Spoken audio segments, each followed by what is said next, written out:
What we have here today is a 36-inch Robbins and Meyers ceiling fan, likely dating sometime around the mid to late 1920s.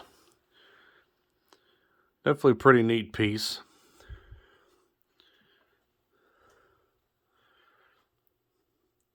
Here's the tag.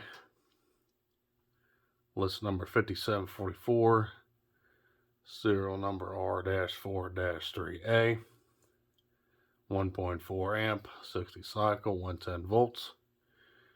As you can see, it has a patent date of 3/16 or 18/1926. So the fan likely dates sometime after then. Fan has an integrated 4.5 inch light fitter there on the bottom of the oil cup. The gold section is the oil cup itself. That's just an add-on light fitter. No socket in it. I got a source of socket for it to make it work. This fan is in as found condition. Got it from eBay, and this is basically how it came to me. The only thing I did was inspected the wiring up in the lower canopy to make sure everything was up to snuff for a test, and opened up the oil cup to make sure the bearings had some residual oil in it, so I can test it without doing any damage, which it all checks out. It's got a massive 2-piece cast iron upper canopy. It's got some pretty cool Art Deco castings there. That design was actually pretty widely used for R&M. R&M always use that shape design for all their fans. As you can see on top, we have a 2-position switch, which for right now changes the speeds. This fan is wired for 2-speed. And underneath that canopy, the fan uses a speed coil, but the speed coil looks new. It don't look old. It looks almost brand new, which I find unusual. I haven't really been able to take it all apart because the upper yoke that holds the fan up in the upper canopy, the set screws broke inside, so that's going to be some fun to remove from the down rod so I can get everything up out of the way so I can access that, but that's for me to deal with later on. But this fan, like I said, is 2-speed, and it is electrically reversible. The fan uses I'm pretty sure it's a shaded pole motor, and it has 3 leads. 1 lead for downdraft, the other lead for updraft, and of course, neutral. And the speed, someone's definitely been in there. It's got modern wire nuts and everything underneath that canopy. And it's got new wiring going up into the ceiling. So, yeah, it's definitely been tampered with in the past. I'm thinking that someone replaced that speed coil. Which, unfortunately, the fan runs about half the speed as it should. You'll see that it runs pretty slow even on high. These things probably do, from the other videos I've seen, roughly 250 RPM, I would say, if not more. This one only does roughly 170 on high. But, yeah, enough rambling here. Let's go ahead and see what she does. We have it set to low speed. The toggle switch there is the speed. I'm pretty sure originally that probably would have serviced as the reversing switch for the fan. Blade pitch is roughly 11-12 degrees. So the blades have no sign of warping at all, which is real nice. The fan has been repainted, as you can see in the past. Someone painted it gold. As you can tell, the original finish would have been black.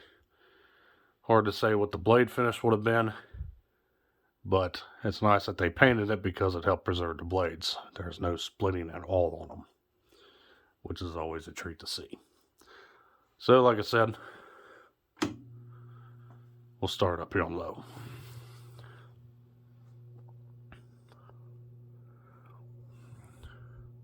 And this is downdraft.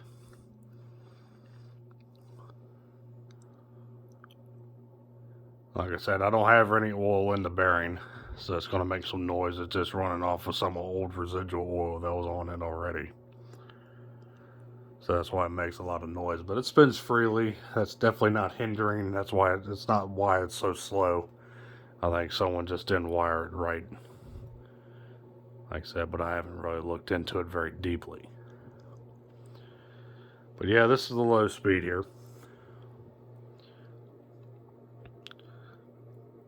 I'd say probably doing about 100 RPM, if I were to guess. With that speed switch on top, we'll let the fan coast.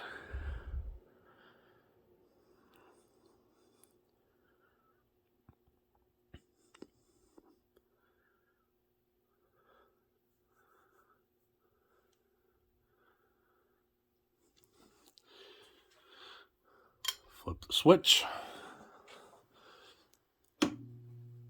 and start it back up here on high.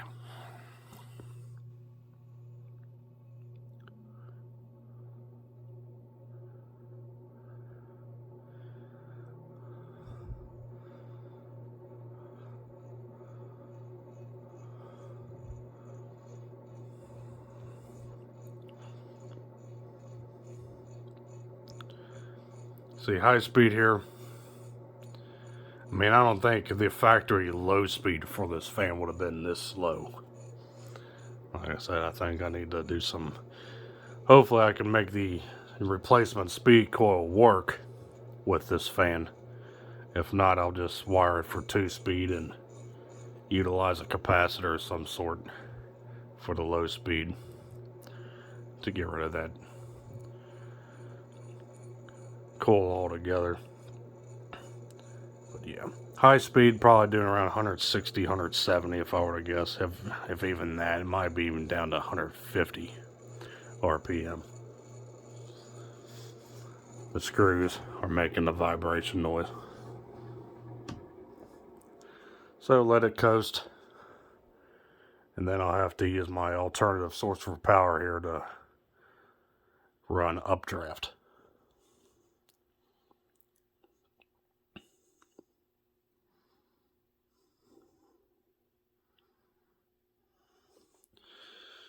All right.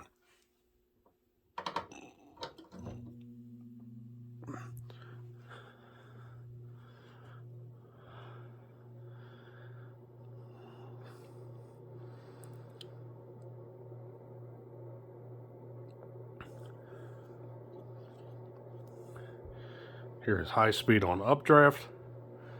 Seems like it goes a little slower.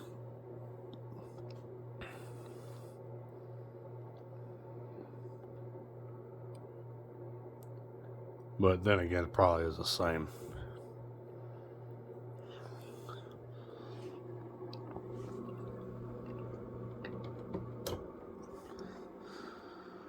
Let it coast.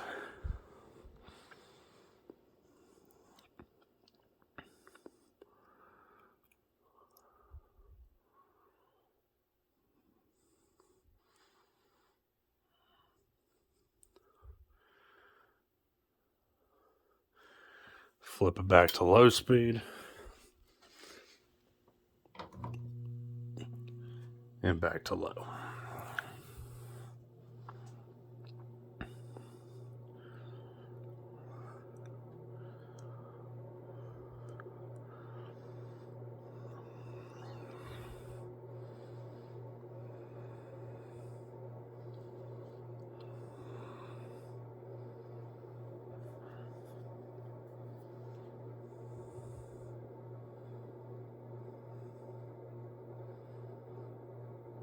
So yeah, definitely needs some work.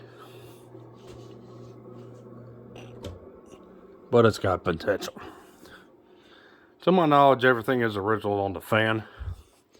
It even came with its original ceiling hook, which is made to thread onto gas line in the ceiling.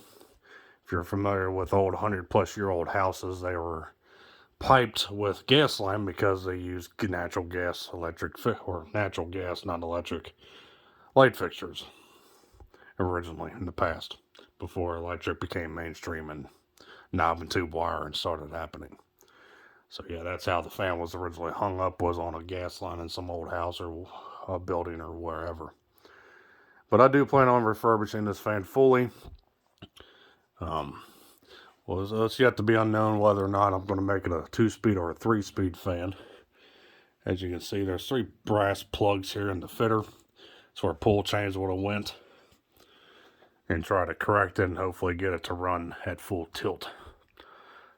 So, you'll be seeing an update video after I get this one refurbished. I got some other projects I need to be out of the way first, so it won't happen for a while, but it will definitely get done. So, I thank you for watching. Hope you enjoyed the video on this 36-inch Robbins and Meyers ceiling fan from around the mid to late 1920s. So, thanks for watching. Stay cool. Take care. Peace.